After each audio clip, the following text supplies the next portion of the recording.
Welcome back, everybody. Time for another beer review. Laurelwood Brewing Company out of Portland, Oregon, collaboration with Happy Mountain Kombucha. Lost in Happy Mountain. It's a Belgian style Saison with lavender kombucha. Laurelwood has been around since 2001, so they're definitely not new. I'm not sure how long Happy Mountain's been around. This is what the bottle looks like.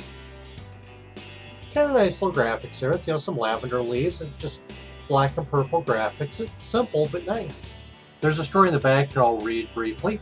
Laurelwood Brewing and Happy Mountain Kombucha invite you to get lost in the mountains with a unique blend of fermented beverages. This innovative collaboration in a well-balanced sessionable ale with a herbaceous, peppery, dry, and citrus character. Take a sip and get lost in luscious fields of lavender tucked away in Happy Mountain. That's the story I read right there, but obviously it's way too small to see. I did find another little story here on Brewpublic. Laurelwood Brewing recently collaborated with Happy Mountain Kombucha to brew Lost in Happy Mountain Saison, a beer and kombucha hybrid. This French Saison is blended with 20% Happy Mountain white lavender kombucha, light, crisp, fruity, and perfect for the sunshine. Brewmaster Eric Ebel describes Lost in Happy Mountain as a well-balanced sessionable ale with a herbaceous, peppery, dry, and citrusy taste. It came out in the spring of 2019, and I believe it's a one-off. Costs $4.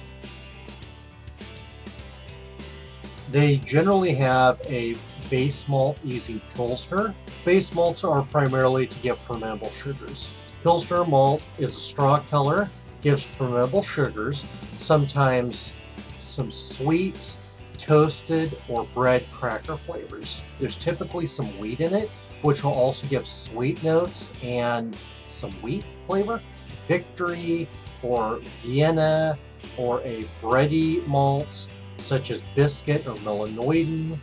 It could really be anything. I anticipate the hops having a fruity or floral character to them, maybe even a little bit of spiciness. For the yeast, they would have used a true Belgian Saison yeast, and that is known to give the peppery, spicy flavors. Kombucha, I don't know anything about it, how it's made, I've never brewed it, but I would imagine some tea or herbal characteristics as well. I anticipate this to be light to medium body. 5.8% alcohol, I'm unsure what the IBUs are, but it should not be hoppy at all. That would be wrong for the style. Saisons originated in the French-speaking region of Belgium.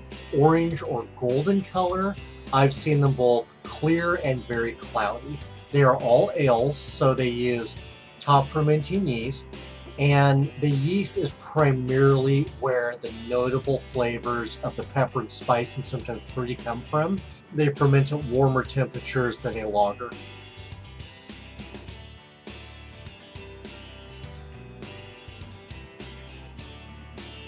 Medium orange or honey color, somebody might call it golden. Nice, thick, pillowy, white, frothy, foamy head.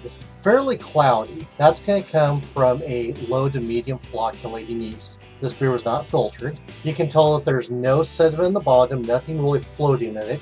The stuff that is in suspension is almost positively yeast. Very nice torrent of bubbles scoring up right from the middle. Looks like a geyser. Look at that beautiful orangish golden honey color.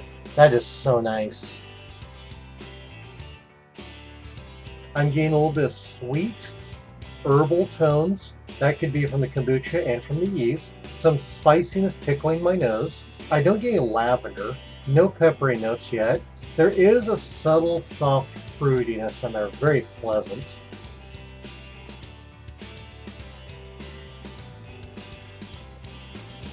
Completely coats my mouth in a medium film, herbs, some spices in there, very herbal up front, light pepper and spice from the yeast. The flavors stick around for a little bit after brushing my mouth a few times, and then they slowly fade away. This tastes medium body. I can taste a nice thick layer of herbs along the bottom of my mouth, brush with some light sweetness, a light tangy fruit in there. The bottom of my mouth is getting painted over and over with those soft but very noticeable herbal flavors. Not hoppy at all. Still continuously coated all over with herbs, a little bit of spiciness in there, fruity tones, some tanginess. I really don't notice the pepper from the yeast. None of the flavors turn terribly long. They make themselves known, they're up front, and then they just kind of vanish. The primary flavors are herbal notes, followed by the sweetness and the fruit, tanginess, and then it starts dropping off from there. I don't think this has the strongest Belgian yeast flavors to it, so I'm thinking they probably fermented it at a little bit lower temperature, probably in the 70s. There is a slight complexity to this between the spiciness, the herbal, the fruit, the sweet, all those flavors I get, but they all blend together and work very nicely. The mouthfeel has a medium thickness to it, definitely not thin and watery. My guess is that this is probably somewhat complex because of the malt bill in it, along with the hops and the kombucha added. This doesn't have too many of the signature Belgian yeast characteristics.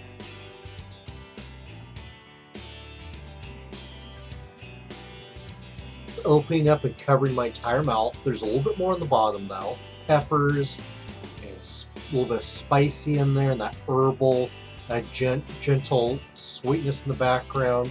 After I drink it, the peppery herbal flavors stick around for a fair amount of time and slowly dissipate. There is some residual flavor.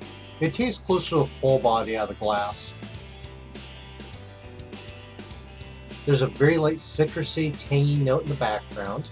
There is a touch of sweetness in there, which is most likely from the Pilsner or wheat malt. Still don't get any toasted bread cracker notes. Still no bitterness at all. The mouthfeel is definitely thick. It's not chewy though. Still has a good amount of complexity to it. I do get those signature Belgian flavor characteristics of pepper and spice, which I wasn't getting quite strong in the glass. Between the bottle and the glass, they don't taste the same. The glass gave me more of sweetness, some light fruit, herbal notes in it, tanginess. The bottle, I get way more pepper and spice out of it, definitely some herbs, and a little bit of sweetness back there. The bottle is not skunked from sunlight, UV rays. I do not taste any hot fusel alcohols, no buttery diacetyl, no DMS, which are cooked vegetable flavors, no astringency like I'm sucking on a tea bag, Band-Aid, paper, plastic, rotten fruit flavors, no chemicals such as rubbing alcohol, nail polish, paint thinner. Will I buy this again? Absolutely. I really like it. I'm pleasantly surprised. Would I recommend it? I would recommend it. I feel this is pretty accurate to the style, with the exception of the kombucha, because Belgium wouldn't do that. It is very well done, clean, has the flavors I expect. This beer I would say is at least average, maybe even a little above that. Laurelwood Brewing out of Portland, Oregon, collaboration with Happy Mountain Kombucha. This is Lost in Happy Mountain Belgian style Saison with lavender kombucha. If you have any comments, feedback, suggestions, or questions about beer, send me a message. That's all for this review. If you liked this video and found it informative, please like and subscribe. Cheers! A little bit they did find on a very ones for apparent, but I have, fuck, I'm gonna get where it was times, but it's not over. Yeah, I'll just leave it at that. I don't get anything herbal or I'm getting herbal. Where I just said that are not grounded in. No, that doesn't make any sense. The peppery, fuck,